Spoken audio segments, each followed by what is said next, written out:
Hey, what's up guys? Mr. Dan here, back again with another one, another quick one.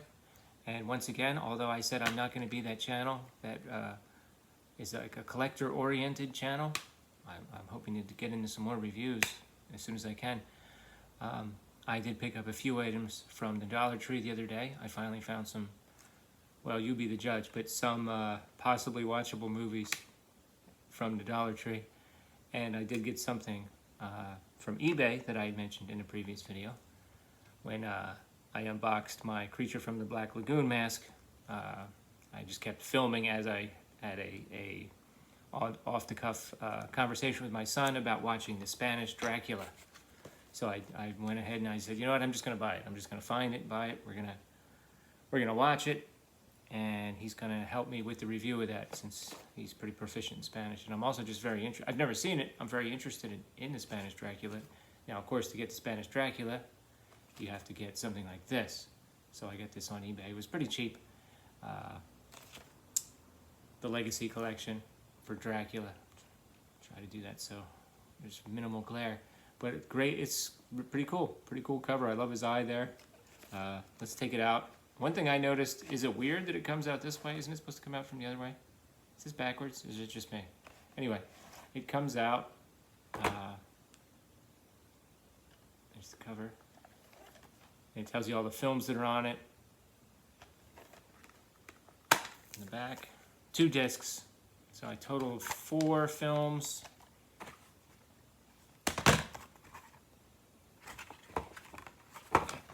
And let me just read what they are real quick. You've got Dracula with original score, okay, which we've seen.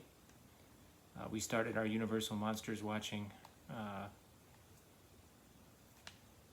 habit a few years ago.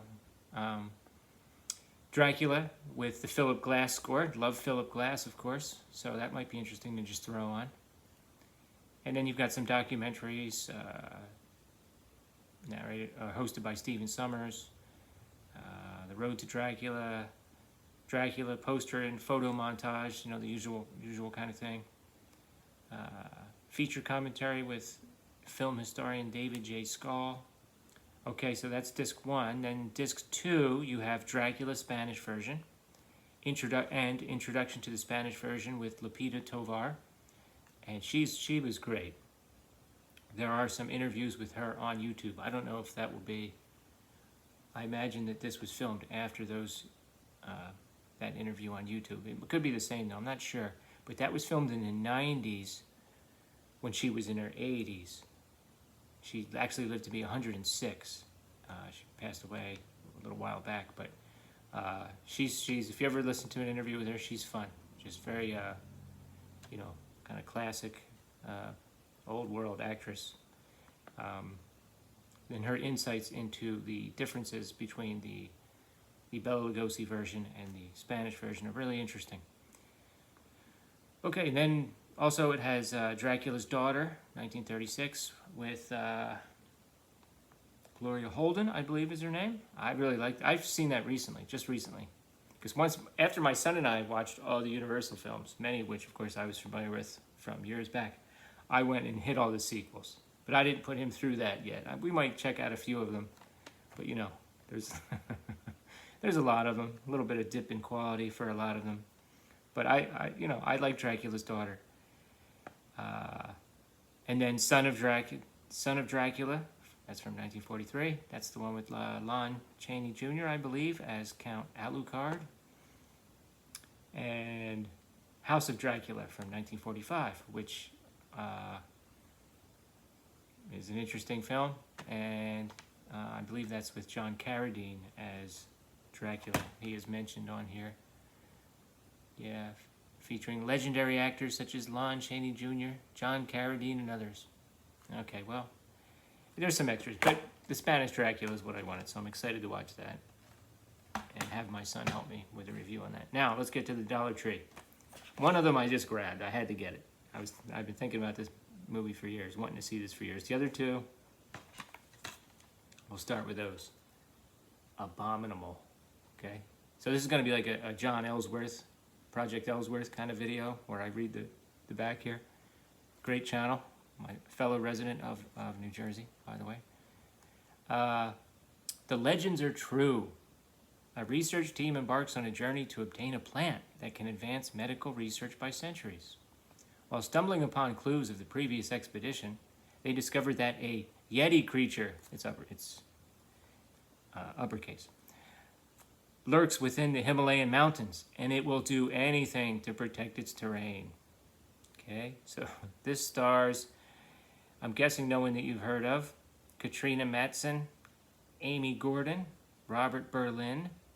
It's presented by Jamal Burden, directed by Jamal Burden, cinematography by Jamal Burden. Sound design, design team, Flight 175.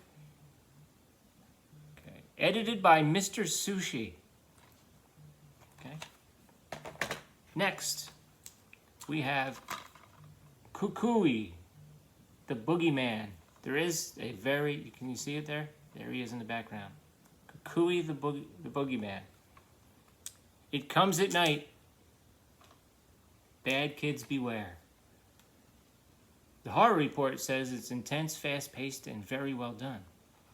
When children start disappearing without a trace, a young girl starts to suspect that a legendary evil, a boogeyman known as the Kukui. Hope I'm pronouncing that right. There's a UFC fighter, Tony Ferguson. That's his nickname. Oh, Kukui. That's how they pronounce it, I believe. According to the legend, the Kukui would come at night to snatch misbehaving children and take them back to his cave to be eaten. Her only chance to save the children is to locate its cave and destroy the Kukui before it's too late. Oh, so it's a little girl. There you go. And this was written and directed by Peter Sullivan and stars Marisol Nichols and Brian Krause, who I possibly may have heard of. Okay. And next, this is the one I really wanted to get. All right, this cracks me up. I'm really excited to watch this. A review of this will probably be a separate video. Death Kiss. Okay? Take a look. All right, what does it say? Justice has a familiar face. Get it? Cleaning up the streets, one scumbag at a time. So yes, this stars Robert Kovacs, who does bear somewhat of a resemblance to Charles Bronson. I did see the trailer for this several years ago. I'm not going to rewatch it or anything. I'm just going to watch this cold, just to have fun with it. But I do remember thinking that he seemed a little smaller than Charles Bronson, and his voice was a little higher pitched, but he does kind of look like him. So it's kind of a gimmicky movie, but that doesn't mean it won't be fun. It also has Richard Tyson, who from Kindergarten Cop. He's a pretty good villain usually. He was in some kind of abduction movie I watched a few years ago. It was pretty good. Eva Hamilton and Daniel Baldwin. He'll take your breath away. An exceptional revenge film, says Indie Horror Online. A crowd pleaser that fans of Death Wish and vigilante films in general will really love, says Nerdly. As a radio host, Daniel Baldwin, John Carpenter's Vampires, also Homicide: Life on the Streets, of course, asks, who will deliver the kiss of death to the criminal element taking over? A vigilante with his mysterious past, Robert Kovacs, answers the call. He becomes a one-man army as he takes on villain Terrell, Richard Tyson from Kindergarten Cop, and a crime-infested town, at the same time protecting a young mother and child. So this looks like it could be fun. So I'll come back and do a review on that as soon as I can. And let's see what else. Oh, I got tagged by Lady Shasha for the Horribles tag, so I want to work on that. So I'm excited. A little flattered that she tagged me, so I'm going to be working on a response video for that. And I wanted to mention two channels that I found through my love of the Twilight Zone, although they both channels also have a lot of other content. Now they have comments by me. But Fever Dreamland has some great Twilight Zone reviews and also some great movie reviews and other videos. And Alex Carson, Okay, she also has a great channel, lots of great content. I believe she's going to film school. She has some really interesting kind of autobiographical videos on there about her story. It's very compelling. But she's really good creator of content. She did I think a 30 days of Twilight Zone reviews last year. It started in August and went through September, and really good reviews. So those two channels are great. If you guys like the Twilight Zone, go ahead and check those out.